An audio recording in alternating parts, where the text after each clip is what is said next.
días, Alegría. Buenos días, Flor. Buenos días, DLX. Buenos días a los radioescuchas que nos sintonizan en la frecuencia de Telemetro Radio. Nos ven en streaming a través de Metcon Go, en RPC Televisión Canal 4 en señal de televisión abierta y a través de YouTube. Bienvenidos a Cuarto Poder de hoy, jueves 24 de febrero. El mundo está... ¿En guerra? El mundo está con una tensión terrible porque el señor Vladimir Putin finalmente hizo lo que se esperaba que hiciera, a pesar de los esfuerzos diplomáticos de Europa, de los aliados de Estados Unidos, de Occidente, de la ONU inclusive, y atacó en horas de la mañana, horas de Ucrania, de madrugada, a Ucrania, objetivos supuestamente militares en todas partes de Ucrania, no en las provincias que él había dicho que iba a defender, de las provincias separatistas prorrusas, sino incluso en Kiev, la capital de Ucrania, se vieron escenas de bombardeo en el aeropuerto. Con heridos. Con heridos y muertos. Por supuesto. Hasta ahora, de lo poco que se sabe, hasta hace unas horas había reporte de 48 personas muertas, no necesariamente militares. Y cientos de heridos. Así es. Y entonces, bueno, esto pone al mundo en medio de un conflicto innecesario, porque como bien han señalado la mayoría de las cancillerías de los países de Occidente, se trató de un ataque no provocado. Es decir, aquí, a diferencia de otras intervenciones militares que ha habido en el no planeta, era acción-reacción. No era una reacción, sino que esto generó y va a generar una serie de reacciones. Comenzaron ayer con las sanciones económicas que comentábamos. Y bueno, ahora vamos a ver, se van a recrudecer las sanciones. Ucrania rompió relaciones con Rusia esta mañana. Obviamente. Evidentemente. Y el inmediato impacto de esta acción militar de Rusia contra Ucrania ha sido que el precio del crudo se dispare. Ya el barril subió en la cotización hace un rato a más de $100 el barril. Seguirá subiendo. Y seguirá subiendo, cifra que no se veía. El gas aumentó inmediatamente su cotización también en más del 30%. Rusia es uno de los principales proveedores de petróleo y de gas a los mercados de Europa. Para los mercados europeos sobre todo. Estaban viendo las pérdidas que pudiese tener Rusia si decide continuar en esta escalada militar. Son $200 millones diarios que recibe Rusia por la venta de gas natural a Europa, siendo Alemania su principal cliente en este momento. Sí. Esa es la realidad, ¿no? Esto es un tema sumamente... Y además eso, números reales. Hay consecuencias para todos los países de la región. Entiendo que la Cancillería panameña va a pronunciarse hoy. Ya se han pronunciado la mayoría de países aliados de Estados Unidos. Y, por supuesto, los países que los dictadores autoritarios o de tendencia autoritaria en Latinoamérica han convertido esos dictadores en países menesterosos, por supuesto apoyan a Putin. Sí, entre ellos Nicaragua. Venezuela, Nicaragua, Cuba. Pero espérate, y Argentina, nosotros apoyamos a Argentina a Putin. Sí, por Dios. Y curiosamente Bolsonaro. Oye, eso es. ¿Y la posición de los trompistas? No, eso ya es donde mueren las palabras. O sea, yo anoche discutía en un grupo de chat de los trompistas y de Fox News. Claro. Momento. O sea, oye, de mis compañeros, y había tiene una alianza macabra. Y había uno negacionista diciendo que eso era mentira, que eso era un teatro montado, que no sé qué. Para favorecer a Biden. Para favorecer a Biden en las encuestas. Marcos Rubio, el senador republicano de Florida, se pronunció y se alejó de la posición de Trump. Porque Trump dijo que Putin era un genio. Sí. O sea, a la bola que está. Y además dijo que Estados Unidos debía hacer lo mismo que está haciendo Putin con Ucrania en la frontera con México. Imagínense. No, hombre. Sí. Claro, cuando también revela el desconocimiento acerca de las características y circunstancias. No le puedes pedir peras al olmo. La razón de ser, o mejor dicho, lo que le da el pie a Putin a invadir Ucrania son casualmente dos provincias que están pegadas a Rusia y que se proclamaron desde el 2014 prorrusa. Entonces él va a entrar a Ucrania para salvar esas dos. O sea, imagínate, y claro, esta escalada que se está dando desde el año 2014 en esa región ya lleva 14,000 muertos sin que haya una guerra declarada. O sea, imagínense ustedes ahora. Imagínate desde lo que empieza desde anoche. No, o sea, 14.000 muertos en 8 años. Increíble. Sí. Solo por este conflicto. Bueno, yo creo que en un par de días duplicas esa cifra.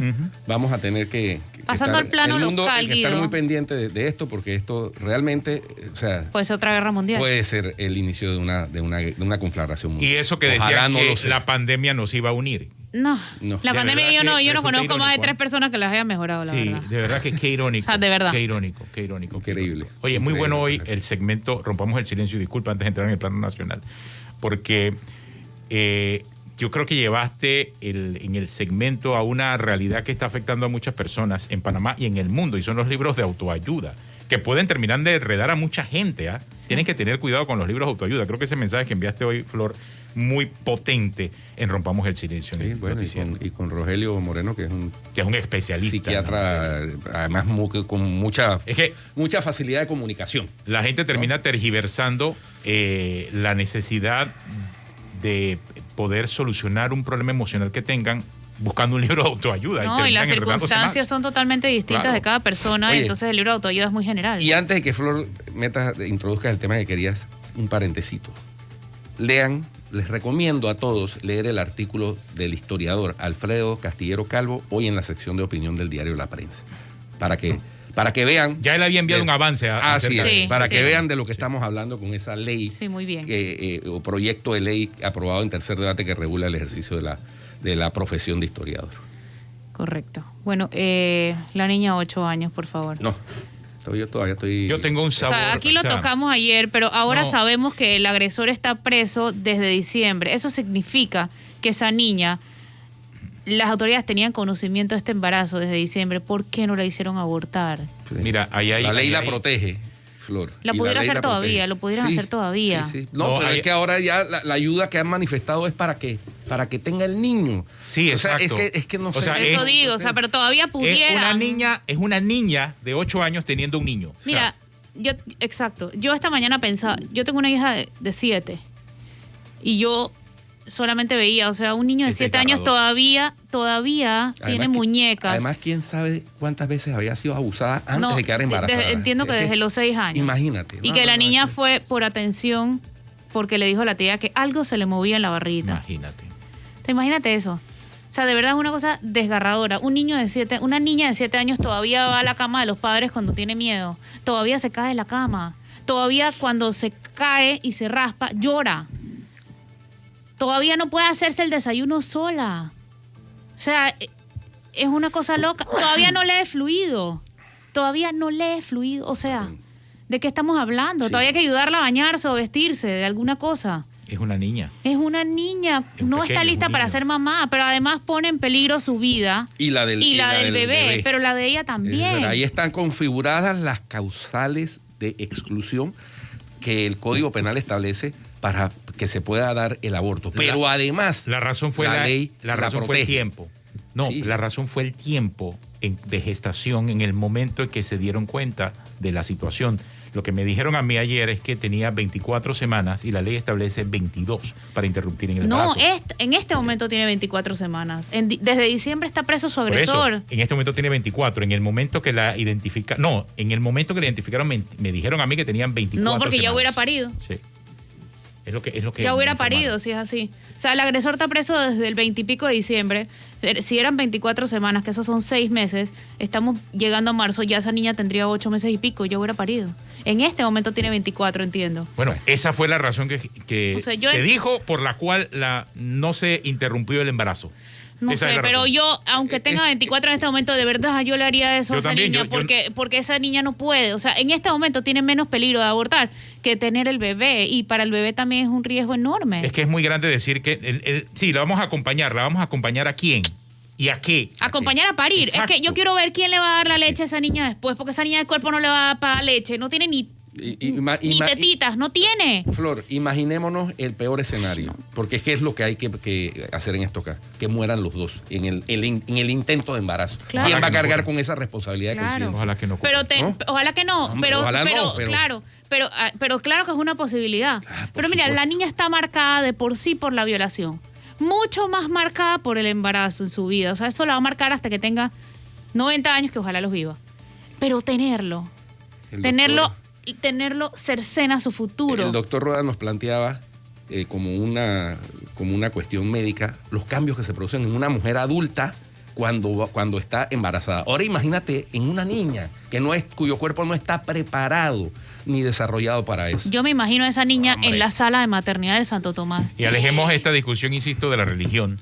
Sí, Ah, porque no, esto no tiene nada que con ver. religión. Nada que ver con Esto es un religión. delito penal lo que ocurrió aquí. Esto es un Nada que delito. ver con- Pero delito también de las autoridades que no la hicieron abortar antes. Sí, ahí hay una omisión. O sea, de Hay una verdad. omisión Inexcusable. también Omisión de los inexcusable. responsables.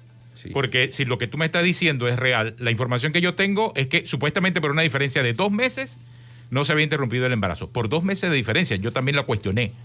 Porque realmente se trataba de una violación, se trataba de una niña de 8 años y por esa razón no se interrumpió el embarazo. Claro. Pero tú la información que tienes es que tiene 24 meses ahora y si tenía 24 meses, semanas. 24 semanas, perdón, ahora. Y si tiene 24 semanas ahora, en diciembre tenía 22 semanas. No, mucho menos. Menos. Entonces, obviamente, han pasado 2 meses de diciembre. Sí, tenía Entonces, por lo debía menos haber 16, estado- 16, 18. Debía haber estado en el tiempo Sí. necesario para poder interrumpir el embarazo. ¿Por qué no se hizo? Es una gran pregunta. La propia directora de CENIAF lo que nos dijo esta mañana es que Sí. el tema fue el tiempo, la cantidad de semanas que llevaba el embarazo. Ay, Ya no ese- importa. y ese enfermo A mí ya- también me parece ya que fue no importa. ya A se- mí me parece que no Sí. importa. Es irrelevante en esa discusión. Ese enfermo ya fue condenado. O No, solamente- todavía. Esto está todavía tiene que una detenido intermedia, está provisionalmente. Está provisional. Y encima me están diciendo que en los casos de abuso sexual se puede llegar a acuerdo de pena. No hay agravante siquiera por el Y hecho de que sea una salga y menor. viole de nuevo, No, imagínate si es tú. una menor, sí hay una causal de agravación. Ya no quiero decir punitiva. aquí en público yo No, que yo le haría a dice- ese tipo. Me está diciendo un abogado que tiene un caso similar de una niña de 9, que no es de área Indígena. indígena, ni pueblo originario, y me dice que en su caso hubo acuerdo de pena. Y era una menor de 9, o sea, un año más. Yo no sé ustedes, pero mira, es importante recordar que este no es un caso aislado. No. Eso es importante recordarlo. Mira, en el 2019, 458 casos hubo. Pero De Flor, niñas de aquí tengo 10 la a 14. estadística, tengo la estadística actualizada ahora, 2022. Dale. ¿Sabes cuántos casos van hasta ahora? 173 de menores. Entre los 472, porque encima este año, en lo que va de enero, aquí estoy comparando enero 2022 con enero 2021, van 472 casos de abuso sexual. De esos 472 casos de abuso sexual, 170 son de menores.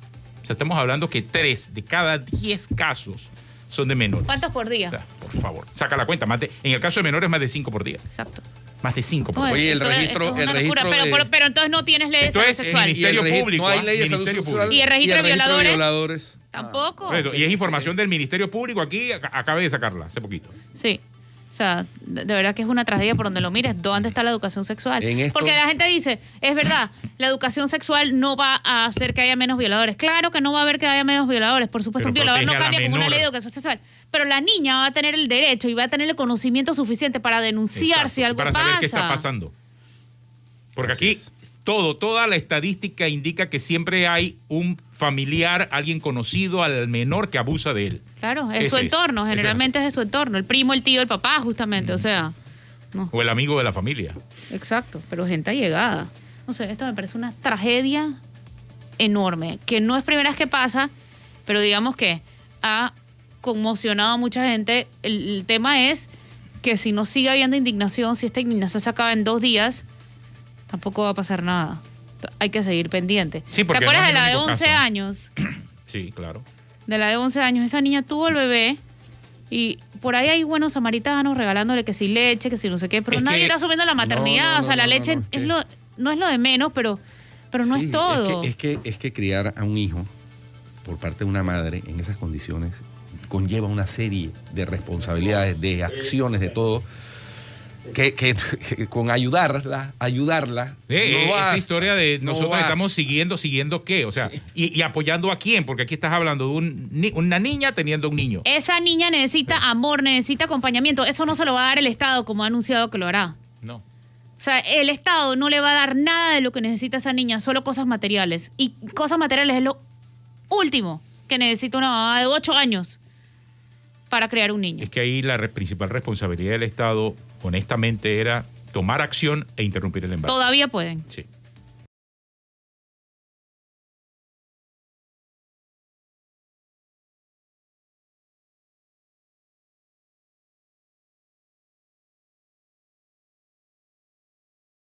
con esa pequeña.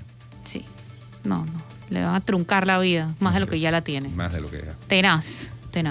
En eso debiesen estar nuestros diputados en la Asamblea. No, pero Marilyn Mayarino se queja de que ¿por qué lo publicamos? Que tenemos que publicar noticias positivas. No solamente Marilyn Mayarino. Yo recibí cualquier cantidad de personas que me escribieron de que nosotros estamos victimizando a la pequeña. No, eso no es el tema. No. No.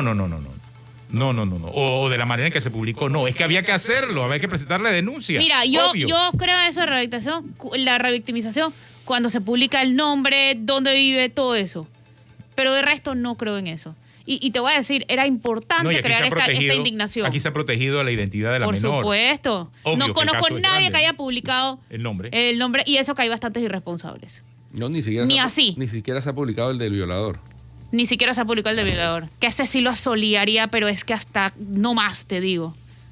Yo, ese tipo... Oye, y otra cosa que le iba a decir, que ya se me olvidó, así que vamos a cambio. Estoy aquí para lo que necesites.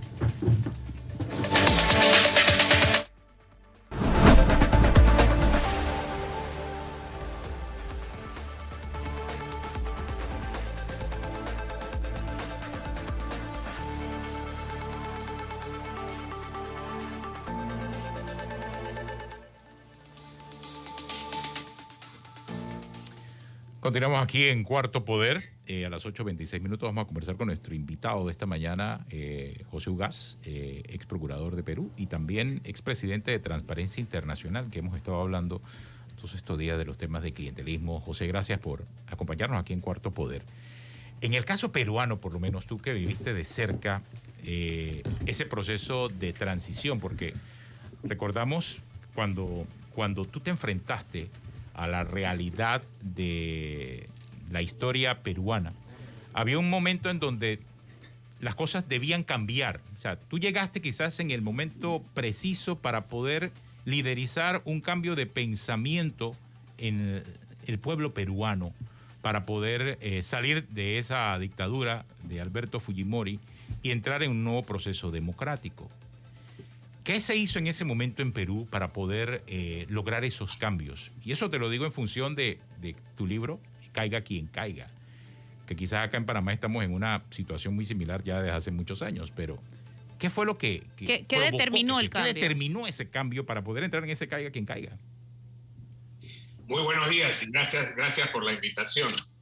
Bueno, a mí me cupo la responsabilidad de ser el procurador especial, es decir, el abogado del Estado para investigar y perseguir los hechos delictivos que habían venido siendo generados por una década por una organización criminal que lideraba nada menos que el presidente de la República, Alberto Fujimori, y su asesor principal, Vladimiro Montesinos. Y efectivamente, a lo largo de esa década se cimentó una cultura de la corrupción que fue promovida de los niveles más altos del poder. Evidentemente, desde mi rol de procurador, lo primero que tenía que hacer era entender y determinar con qué reglas de juego íbamos a poder llevar adelante estas investigaciones para romper la impunidad. Y lo que nos dimos cuenta rápidamente es que eran reglas muy antiguas de un código de procedimientos penales del año 1940 y que no estaban diseñadas para enfrentar a la criminalidad organizada. Por eso preparamos rápidamente unos proyectos de ley que llevamos al Congreso, que felizmente estaba todavía impactado por el trauma de la huida de Fujimori, y logramos por eso que se aprobaran estas normas rápidamente y sin mayor resistencia. Una de las herramientas más importantes para el cambio de ritmo y el éxito que tuvieron luego las investigaciones fue la aprobación de la ley 3056, que es la llamada ley de colaboración eficaz, porque en ese momento lo que teníamos al frente era una organización criminal cerrada, donde todavía muchos de sus integrantes tenían poder no solamente político, sino incluso militar. Había gente armada, porque aquí habían estado muy comprometidas las Fuerzas Armadas del país y la Policía Nacional, los servicios de inteligencia, por supuesto, y con esa ley logramos penetrar de alguna manera en esta organización y generar disidencia, es decir, que a cambio de obtener beneficios, como no ir presos o obtener una sentencia más reducida, algunos miembros de esa organización nos dieran información que fuera eficaz para perseguir a los cabecillas, recuperar dinero, conocer otros delitos, acopiar pruebas, etcétera. Bueno, todos los beneficios que trae una ley de colaboración eficaz. Yo creo que fue eso un elemento que cambió radicalmente las reglas de juego y permitió que pudiéramos avanzar rápidamente en la lucha contra la impunidad que había generado esta organización y, por supuesto, la visibilidad que tuvo la Procuraduría en ese momento. Inició un proceso de cambio de cultura porque la gente empezó a decir, caramba, sí se puede combatir la corrupción, sí se pueden lograr resultados. Lamentablemente después los cambios políticos en este país detuvieron ese proceso de avance y hoy nos encontramos otra vez en una situación bastante complicada, ¿no? José, cuéntanos un poquito qué ha motivado que la clase política prácticamente con unanimidad, creo que hay 2 excepciones contadas, está tratando de derogar la ley de colaboración eficaz. ¿Qué ha motivado eso? ¿Cuáles son las causas que han producido esa reacción frente a una ley que ha demostrado ser eficaz, valga la redundancia, para combatir la criminalidad organizada de cuello blanco y la criminalidad organizada política? Porque eso evidentemente es un retroceso para la democracia, para la justicia y un avance para la impunidad. Claro. Tiene ustedes toda la razón, pero la respuesta es muy simple. Lo que ha motivado que ahora haya habido unanimidad en la Comisión de Justicia del Congreso para impulsar un proyecto de ley 565 que quiere cambiar la colaboración eficaz es precisamente porque todos los que están representados en esa Comisión de Justicia, que son la mayoría de los partidos del Perú, están atravesados por la corrupción. Sus líderes y sus integrantes están siendo investigados o detenidos o condenados por haber incurrido en actos de corrupción. Entonces es evidente que lo que buscan sus voceros, incluso fíjense, lamentablemente entre ellos una ex fiscal de la Nación, que es la presidenta de la comisión, es traerse abajo el proceso de colaboración eficaz para poder seguir actuando con impunidad. No es casual que en este esfuerzo se den un abrazo los de la extrema izquierda del partido de gobierno de Perú Libre con la extrema derecha, representada en este caso por el fujimorismo y unos partidos que se llaman Renovación Popular y Avanza País, más los que están en el medio. Toda la clase política peruana en general, salvo honrosas excepciones, entre ellas el del Partido Morado del presidente Sagasti, que fue el presidente de transición últimamente, pero después todos los demás de alguna manera tienen diversos niveles de compromiso con la corrupción y por eso quieren cortar una herramienta que hasta el día de hoy ha sido, con sus defectos y sus problemas, por supuesto no se le va a negar eso, pero en general en el balance ha sido una herramienta muy útil para el combate a la corrupción y la lucha contra la impunidad. ¿Qué pasa si esto sucede? ¿Cuáles son las consecuencias de esto? Bueno, fíjese que están utilizando mecanismos bastante sutiles. Entre los cambios que proponen, por ejemplo, es fijarle un plazo, y ustedes en Panamá eso lo conocen bien, porque ha ocurrido varias veces en los últimos meses, quieren imponerle un plazo a la colaboración eficaz de 12 meses, incluso con una prórroga, es decir, 8 meses con una prórroga de 4. Y si no se llega al final de la colaboración eficaz en esos 12 meses, entonces se cae la colaboración y se archiva. Quienes tenemos experiencia en procesos de colaboración sabemos que son procesos complejos. Hay decenas de involucrados. Acá hay expedientes que tienen cientos de cuadernos con miles de páginas, 85, 120 investigados. Hay que ir a otros países a traer información, documentos, testigos. La fase de corroboración, que es el corazón de todo proceso de colaboración eficaz, si no se quiere ser arbitrario en sus resultados, toma mucho tiempo.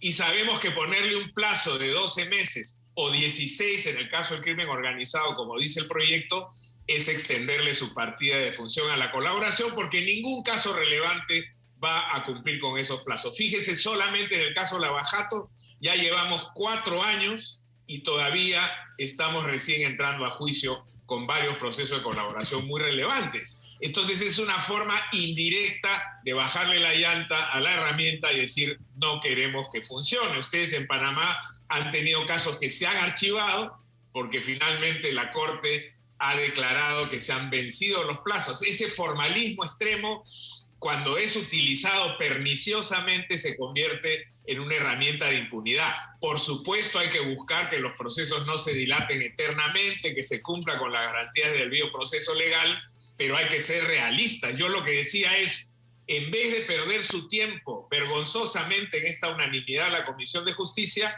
lo que ha debido hacer es, con la de presupuesto, aprobar una partida especial para darle al Ministerio Público y a la Justicia para que pongan más fiscales, que tengan mejor tecnología, que hayan más peritos contadores, economistas, etcétera, que permitan avanzar estas investigaciones en tiempo justo y no buscar este tipo de salidas que lo único que hacen es atentar contra las investigaciones de casos complejos de gran corrupción. En Panamá vemos que hay personas que colaboran eficazmente de alguna manera y quedan sin ningún tipo de sanción. A esas personas que participan en delaciones premiadas, ¿deberían sancionarlas de alguna manera o está bien que queden totalmente libres de cualquier tipo de culpas, habiendo participado en el delito? A ver, esta institución es una institución que viene de la experiencia italiana cuando se creó la ley Pentiti para luchar contra la mafia, y luego también es una institución del sistema anglosajón, lo que ellos llaman el plea bargaining. Bargaining significa negociación. Estos son procesos negociados y por lo tanto tú me das para que yo te dé algo a cambio, si no, no hay negociación posible. Todo proceso de colaboración eficaz se basa en que primero se trata de un proceso especial, en segundo lugar es autónomo, pero sobre todo y más importante en tercer lugar, en que es un proceso que se basa en el consenso y en la justicia negociada. Entonces, si un procesado me trae a mí, o un colaborador o aspirante a colaborador, me trae a mí información que me va a permitir llegar al cabecilla de la organización, o repatriar cientos de millones de dólares, o conocer delitos que no conocía y que no hubiera podido lograr ninguno de esos efectos si esa persona no colabora, yo tengo que darle algo a cambio para que me brinde esa información. Y entonces hace uno un análisis de costo-beneficio, qué gano y qué pierdo, y dependiendo de la importancia de la información, a cuántas personas me va a permitir identificar y de qué importancia son en el delito, qué información o documentación me está entregando, qué delitos puedo evitar si llego a conocer esa información, cómo son las fuentes de financiamiento, cómo puedo recuperar dinero, etcétera. Dependiendo de la importancia de todo eso, yo le puedo decir al colaborador, ok, te voy a exonerar de la pena de prisión, me vas a pagar tanto de reparación civil, tienes que comprometerte a cumplir con estas reglas de conducta, obviamente no volver a delinquir, etcétera, etcétera, y se le puede exonerar totalmente de la pena. Si la información no es de esa relevancia y no lo justifica, entonces le diré, ¿sabes qué? En vez de meterte 8 años de prisión, te voy a poner 4. Acá acaba de ocurrir con un magistrado de la Corte Superior del Callao que dirigía una organización criminal que se llamaba Los Cuellos Blancos del Callao, o el caso Lavajuez. En vez de ponerle 12 años o 15 de prisión, le redujeron a 8 porque ese señor ha entregado una cantidad importante de información que ha permitido identificar, capturar y procesar a otros miembros de su organización. No, y en todo caso, José, el acuerdo al que llegue el colaborador eficaz con la Fiscalía debe ser homologado por un juez. Ese es el caso de Panamá. Es decir, no es un acuerdo que se haga, debe publicarse, además debe ser de conocimiento público el acuerdo, lo que dio y lo que recibió a cambio, pero además homologado por un juez. Es muy importante lo que usted menciona, y debo señalar que el proceso de colaboración eficaz tiene controles y pesos y contrapesos. Las fases de un proceso de colaboración eficaz se inicia con la solicitud, luego hay una calificación para que la Fiscalía determine si la información le interesa o no le interesa. Si le interesa, se avanza a una siguiente etapa, que es la de un preacuerdo, donde se establecen las condiciones básicas en las que se va a negociar. Luego viene la negociación y finalmente el largo proceso de corroboración, porque todo lo que diga el colaborador tiene que ser verificado, acreditado. Y una vez que se ha corroborado que esa información es útil, eficaz y cierta, se firma el acuerdo con la Fiscalía, pero como usted bien señala, ese acuerdo tiene que ser llevado a un juez. El juez puede decir, no estoy de acuerdo, esto no está bien hecho, esto no es proporcional, y desaprueba el acuerdo y no hay colaboración eficaz alguna que justifique. Cuando nosotros llevamos adelante la propuesta de ley en el Perú, se nos acusó en algún momento de que era un proyecto inmoral, porque decía cómo uno va a negociar con un delincuente. Y nuestra respuesta siempre fue, lo inmoral es la impunidad. Si yo por un formalismo moralista no me voy a sentar a conversar con un aspirante a colaborador y obtener información que me permita desmantelar una organización criminal, sancionar a los líderes, recuperar dinero, conocer prueba, evitar otros delitos, eso es lo inmoral. Entonces creo que efectivamente esta herramienta, que hoy día además tiene vigencia prácticamente en todo el mundo occidental, en el anglosajón sin duda, y en América Latina ya está en la mayoría de los países, como el de ustedes también, demuestra que ha sido muy valiosa, repito, para quebrar las rutinas de impunidad y perseguir eficazmente y sancionar a los autores de corrupción. Y entonces, José Carlos, ¿en qué etapa se encuentra ese proyecto de ley que busca sesgar, darle un golpe a la colaboración eficaz? Debo suponer, por los planteamientos que me ha hecho, que seguramente será aprobada en el Congreso y luego se somete a la sanción del Ejecutivo, del señor Pedro Castillo. ¿Así funciona similar acá el proceso legislativo en Perú? Sí, un comentario previo para ustedes que son periodistas. Fíjense que uno de los cambios que proponen en este absurdo proyecto de ley es sancionar con pena de cárcel a quien difunde información de un proceso de colaboración eficaz que se haya podido filtrar, es decir, a la prensa. Pretenden amordazar a los medios de comunicación para que no den cuenta a la ciudadanía de lo que está ocurriendo en un proceso de colaboración eficaz. Incluso amenaza con pena efectiva de cárcel de 5 a 7 años a los fiscales, a los jueces y a los funcionarios que filtran esa información. Es realmente una cosa totalmente descabellada. No. Cualquier parecido con lo que ocurre acá en Panamá es mera coincidencia. Total. Mera coincidencia. No tengo ni una esperanza de que eso no pase en el Congreso. Si están todos los partidos representados, sí, claro, que son los que se benefician de ese proyecto. Por eso le preguntaba a José Carlos en qué etapa está la cuestión y cuál es el futuro va a ser que se sancione y efectivamente, o ustedes tienen la esperanza de que haya cambios en esa propuesta.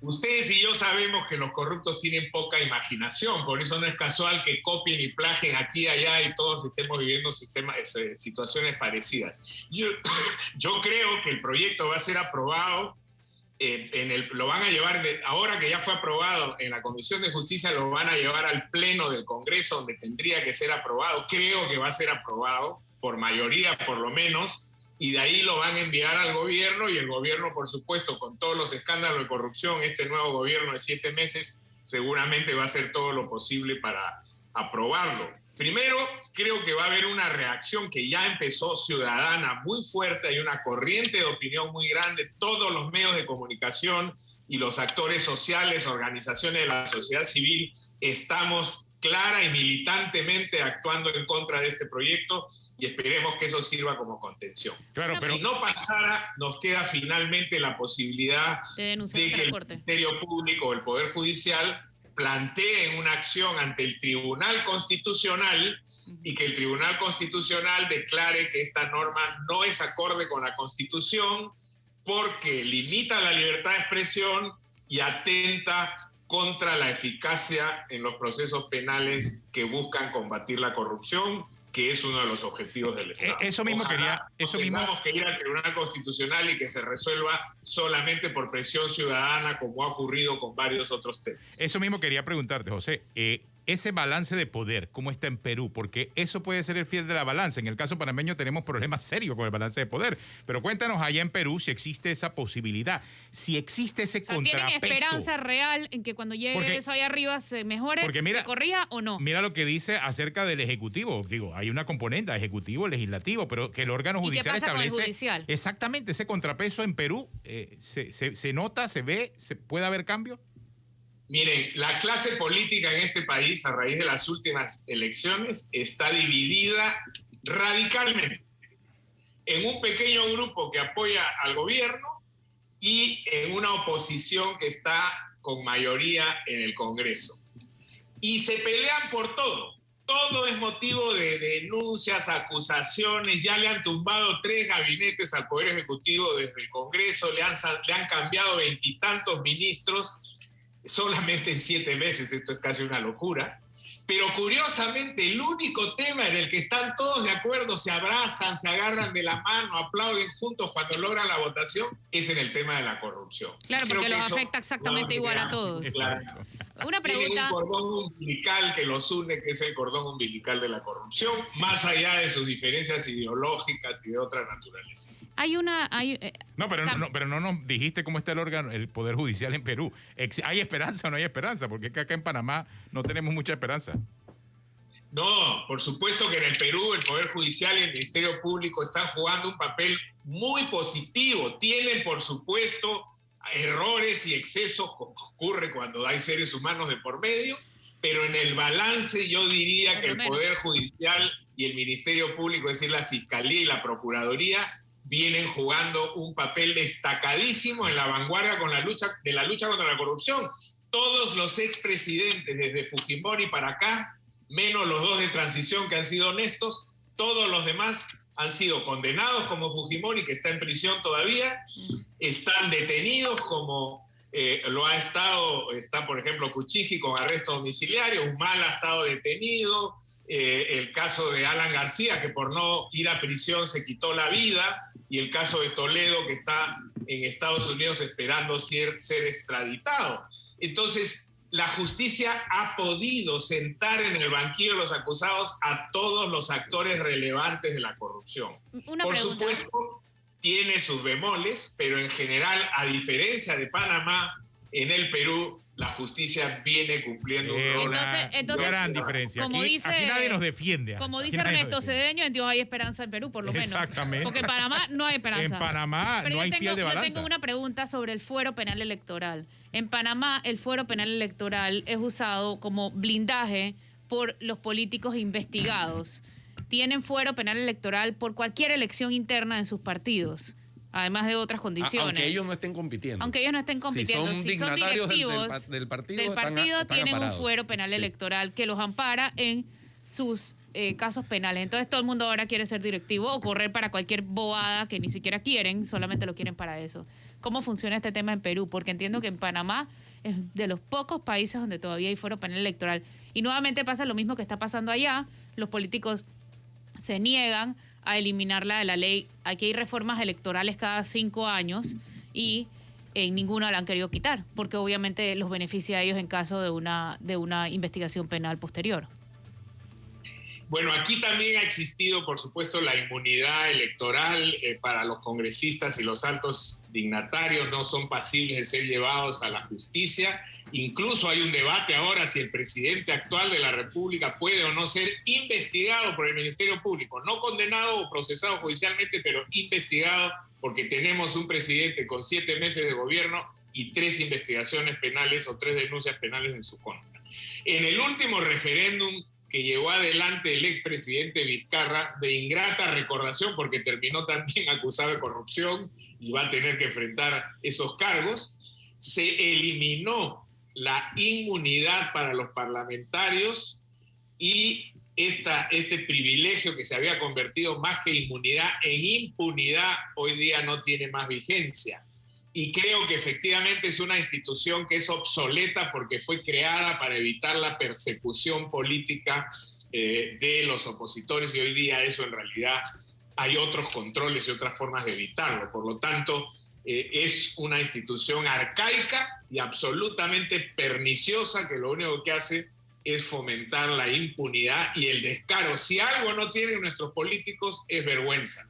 Y eso lo sabemos por la experiencia que estamos viviendo en todos nuestros países. Bueno, José Carlos, muchas gracias. Gracias, José.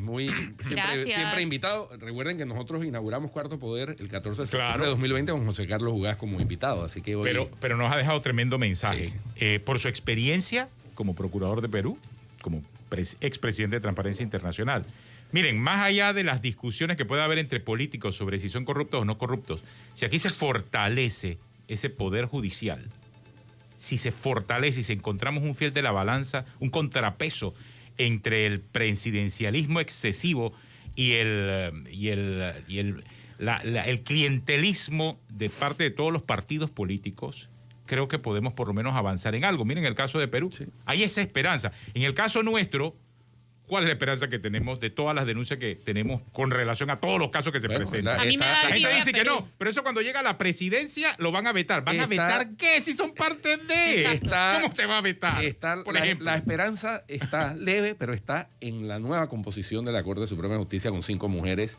Ahí es Pero donde la hay que mujer poner no es balanza. una, No, es garantía de nada. pero son mujeres algunas de ellas Es con que no buena es un asunto de trayectoria. género, es Vamos un a asunto de ver. voluntades. Vamos a Falta ver, ver, pero sí. por género, Y de autonomía. Sí, pero algunas de las Y de nuevas, carácter. especialmente la nueva presidenta, aquí entre tiene los una peores diputados son las mujeres aquí. tiene una Por favor. trayectoria. No, sí, pero no lo digo por el género. Lo digo porque hay una nueva composición y la presidenta llegó pisando fuerte, digámoslo así, en Con sentido anuncios, positivo. hay que ver las en acciones. sentido positivo. Por cierto, en el caso de Ricardo Martinelli ya se Le levantaron el fuero electoral penal Así es. Sí. en primera instancia. Recuerden que ahora hay Sí. dos Hay dos instancias. más. Instancias. Pero eso, Ahora va eso para el Pleno. seguramente se la van, Claro, se la van a obvio. confirmar. El Debe levantamiento. ser confirmado. Sí, es lo que se espera. pero como siempre, ganó tiempo. Gana A mí, tiempo, bueno, sí. en todo caso, yo decía que a mí me daba envidia Perú, porque en verdad los ciudadanos en Perú, cuando no les gusta algo, salen a la calle y lo dicen, y no salen media hora cuando hay sol solamente. Allá no salen sé, todos allá- los días de la semana y logran cambios Allá no- positivos. Pero no Sí. solamente la gente sale en la calle, mire lo que dice José Ugaz, también hay un órgano judicial Por Claro. supuesto. que es el fiel de la balanza. pero en la que discusión. funciona Y con que la presión funciona, ciudadana. Y que funciona con la presión Vamos, ciudadana. vamos al cambio. Gracias, José Carlos. Siempre bienvenido. Gracias. Vamos al cambio, que aquí está el DJ. Gracias a ustedes y mucha suerte. Hasta Le luego. va, le va a dar una embolia.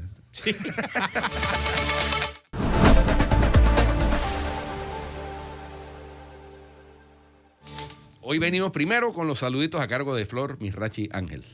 Los saluditos van para todas esas personas, las autoridades, que sabían que esa niña de 8 años estaba encinta y esperaron para no hacerla abortar por un tema religioso. Eso incluye a las autoridades judiciales y también a las del Hospital Santo Tomás, incluyendo a su patronato. Todos son responsables de esto que estamos viviendo y todos debería caerle el peso de la ley, igual que al violador, que ojalá se pudra en la cárcel. Bueno. Efeméride, pues. Hoy es jueves 24 de febrero, es el 55º día del año, quedan 310 para finalizar este giro de la Tierra alrededor del Sol. No hay celebraciones hoy, coincidencia. En las efemérides tenemos que un día como hoy, en 1503, en la costa de Veraguas, Panamá, Cristóbal Colón funda Santa María de Belén, la primera aldea española en territorio continental americano. Pero un mes después, sus hombres secuestran a varios indígenas y el 16 de abril son echados del sitio, que aún hoy sigue deshabitado. Y se fueron para España. En 1582 en Roma, Gregorio XIII anuncia el calendario gregoriano, que es el que nos rige hoy. En 1868 en los Estados Unidos, Andrew Johnson se convierte en el primer presidente sometido al proceso de destitución. En 1909, en la localidad británica de Brighton, se presenta por primera vez al público el cine en colores. En 1938, en la fábrica DuPont de Arlington, Nueva Jersey, se procede a iniciar la fabricación del primer producto de nylon destinado a la venta, un cepillo de dientes. En 1958, en Londres, el filósofo Bertrand Russell lanza la campaña para el desarme nuclear. En 1966, en el marco de la guerra de Vietnam, el fotógrafo japonés Koichi Sawada registra la imagen que ganará un premio World Press de un blindado M113 con soldados estadounidenses arrastrando el cuerpo de un niño combatiente del Vietcong hasta matarlo. Por esta fotografía, 4 años después, Sawada será asesinado en Camboya. En 1991, un día como hoy, Estados Unidos inicia una ofensiva terrestre contra Irak dentro de la llamada Guerra del Golfo Pérsico, con el mayor ataque registrado desde la Segunda Guerra Mundial. Y en el 2011, en los Estados Unidos, el transbordador especial Discovery es lanzado en su última misión. Esas las efemérides del día de hoy. ¡Chao! Y nos vemos mañana. Hasta mañana. Hasta Chao. mañana.